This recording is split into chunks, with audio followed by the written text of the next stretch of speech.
Voilà, donc je présente ici quelques toiles qui correspondent soit à des écrits, soit inversement. Il m'arrive aussi d'écrire d'après une toile que j'ai peinte, comme celle-ci par exemple. Celle-ci, les deux là, si vous voulez bien. J'ai écrit ma biographie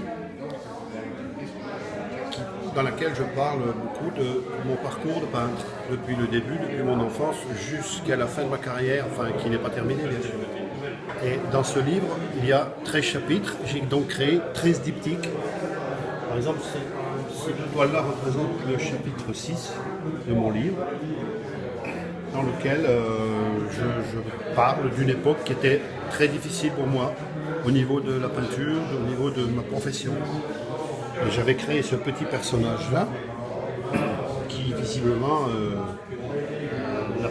n'est pas en grande forme, on voit bien qu'il réfléchit, qu'il pense qu'il est abattu. Et j'ai pris cette toile, j'ai tenté du moins de traduire cette toile-là correspondant à la situation. Cette toile-là, je l'ai d'abord peinte, et à la suite de cette peinture, j'ai écrit un texte que j'ai intitulé « La dualité ». Parce que sont apparus dans cette peinture ces deux visages.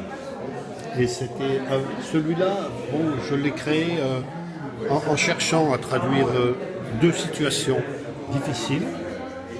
Mais ce visage-là est apparu sans que je n'ai voulu le réaliser. Et ça, c'est très troublant. Quand on est vraiment... quand on est à fond dans sa peinture, quand on est dans ses émotions, on s'exprime sur la toile et ce qu'on ressent ressort sur la toile. C'est assez émouvant, c'est très troublant.